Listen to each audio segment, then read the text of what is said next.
Hey guys! Alright guys, we're here today on Nightwish Sunday, and we're 1/3 of the way done, or we're 1/3 of the way to go, depending on how you see the cup, half full or half empty. So we're here to check out Procession, and then after this song there's 2 more lyric videos for us to do. And I think we're saving the best for last. I've mentioned that a few times. I'm really building towards that last one, you know, the climatic moment. I'm hoping it's really, really good.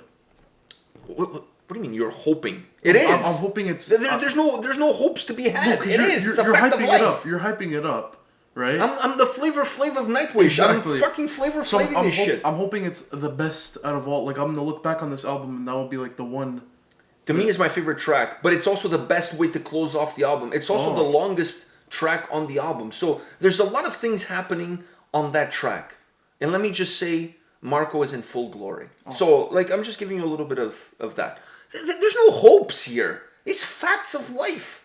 There's 3 things in life that are guaranteed: taxes, death, and the last song on this album is the best song on the album. These 3 things are guarantees. I'm guaranteeing it.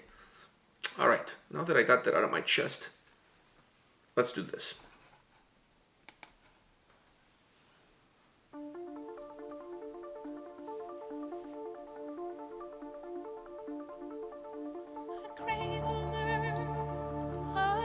And sunset, new world and thirst for the arcane. We are singers of the calm. We remember as the long came life, a cradle earth, a rising sunset. Birth of one and a zillion sideshows. We are, we were, and will not be. We remember as along came acorn, another birth, another moss green, new world and thirst for the unseen. Soon, a starlight vigil. We'll have a visit as along came heartbeats. Another birth, another monster. Endless force, towards the stronger. Menagerie of a new world order. We held our breath as along came suffering.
So I have a few things on my mind I wanted to talk about, but I want to get your opinion before we go on a tangent or down this weird path. What do you think of this song? Wow. Just out of all the songs, this was the one that was the most kind of mellow. Okay, yeah, I like where you're going with this because it's going in. It only picked up a little. It only picked up a little bit, but it didn't really. It didn't really get heavy. No, it didn't become over the top. And plus, a lot of the songs, they're not heavy, but there are some moments where the guitars have a bite. This one, it didn't. It didn't have a bite. It was more a keyboard driven track. It was, or piano. More piano than keyboard. Yeah, well, keys. A more keys driven track. Yeah. Whatever you want to call it. Absolutely beautiful. Absolutely beautiful. The piano with her vocals, absolutely beautiful, and showing all the endangered animals. Okay, so you're touching on two things that I want to talk about. Let's go with the song first. We'll talk about the endangered animals after, but let's talk about the song first. This to me is a song that is, if you're looking at this album as a symphonic metal album, this is the ballad that kind of breaks the album. It comes late into the album because after this song there's only two other songs. Yeah. But the album is not a really powerful, heavy driven album anyways. It's a very melodic album that has ups and downs within the tracks, and that gives this up and down feel to the overall record. But to me, this song, the way it's structured, the way it's put together, it's almost designed and built as a ballad. A metal ballad, if you will, which normally, if you look at metal ballads, they start off really melodic, really calm, like really stripped down, and then they gain a little bit more strength and momentum towards the end of the song. I'll give you an example that one from Metallica. It starts off, it's very melodic, very almost calm to a certain extent, and then it gets really, that one gets really heavy towards the end. This one doesn't get heavy, but you see an intensity increasing, the volume of the song increases because then you get the drums coming in, there's a little bit more volume there, it becomes bigger. So the overall structure of the song is, to me, is that of a ballad. It has that more melodic intro. It's very keyboard piano driven song. It's really that and the vocals. That's it for the majority of the song. It's just that. Which to me, songs like this really have a high level of difficulty. People sometimes, this is a very simple track. There's not much going on. The simplicity of the track is what makes the track complicated because as a vocalist, there's no room for you to make a mistake. The other day, I was listening to your guitar instructor, and he was talking to you about doing a guitar-driven song, like an instrumental guitar-driven song. It's just a solo. So the guitar player is doing all of the work. So if you mess up and someone knows the song, they can call you out on it. Yeah, and he said to you that there's no room for mistakes because it's just you. And the song is all on you. There's no bass, there's no drums, there's no vocalist, no nothing. So it really puts you in a vulnerable place. You become really naked in front of the audience because there's nothing there for you to hide behind. You cannot miss a note on that guitar without somebody noticing because you're the only one playing. There's nobody else there. So songs like this have that same aspect. They're very vulnerable kind of tracks because the song really depends on the keys and depends on the vocals in order to be the song that it is. And as a vocalist, you're really naked in that environment because there's no room for mistakes. There's no room for you to do anything that can be hidden by one of the other instruments. It's really just all eyes are on you. Yeah. And everybody's paying attention to what you're doing. So while the song has a sense of being simple, in my opinion, these kind of songs become a little bit more complicated, more demanding because there's nothing around you to let you hide in it. They're very stripped down. They're very stripped down. And I like the fact that they increased the volume at the end. But they didn't make the song heavy. They just added the drums. They added a few other elements. There was a few layers that they added. It created more volume. The song became a little bit more intense, but it didn't become a heavy song. It's not a heavy song at all. So I like the fact that they didn't go and become like this, like bombastic, like over. It takes away from the emotion of the track. This is a very emotional track. So to me, the emotion at some point in time needed something. It needed a little bit of a switch, a change. Otherwise, the song would start to be too flat all the way through, in my opinion. It needed something. You know what I mean? So I like the fact that they gave that something to close off the track, but they didn't kill the overall mood of the track or the overall atmosphere and the overall emotion. Because this is a song like, It pulls at your heartstrings. So when you're listening to this song, you need to be in that moment. You need to be in that spot. And if you change the song at the end, and if the song goes into a different dynamic, it changes the song. One is different, for example, and we're going back to one because I use that as an example. One, you're talking about a guy who's in a coma and who's talking to himself about the fact that he can't move his arms and his legs and all of this stuff that happened to him through war. At the end is him almost fighting within himself because of where he is. So there's it's different. At the beginning, he's more like he's given up on the fact that he is in the situation that he is. Yeah. He hopes he dies and all of these things. And then at the end, there's almost like this anger that comes out of him. It doesn't come out of him because he's still in a coma, but there's this inner struggle that explodes. In this track, that's not the case. You don't have that story that develops, that it grows into the point where you have an outburst of energy. It's a song that makes you think, that makes you be introspective. So on a song like that, you cannot have that dynamic change because it goes against the story. It goes against the mood of it would be like changing a character halfway through. It's like in wrestling. You go from being a heel to being babyface. Babyface, yeah. It would be the same thing. In wrestling, you can do that. You can go from being a heel to a babyface in one match. In music and in art, you in a movie, in a book, whatever the case might be, you cannot do that.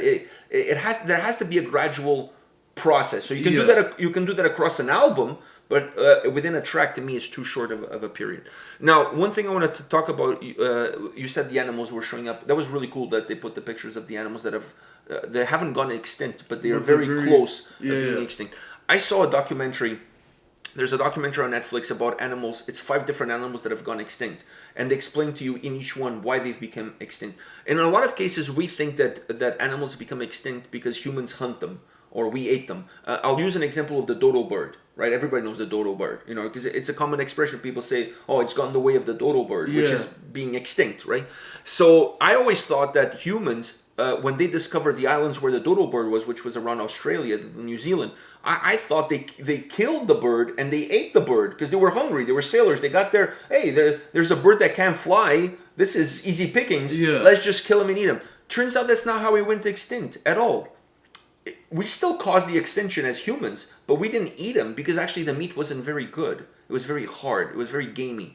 What we did was the people that colonized those islands where they were living in, they introduced pigs into those islands, and the pigs ate the same food. They used the same ground because the birds can fly, so they would just eat whatever's on the ground. So the pigs ate all the food that would be normally eaten by the dodo bird. So they basically starved to death.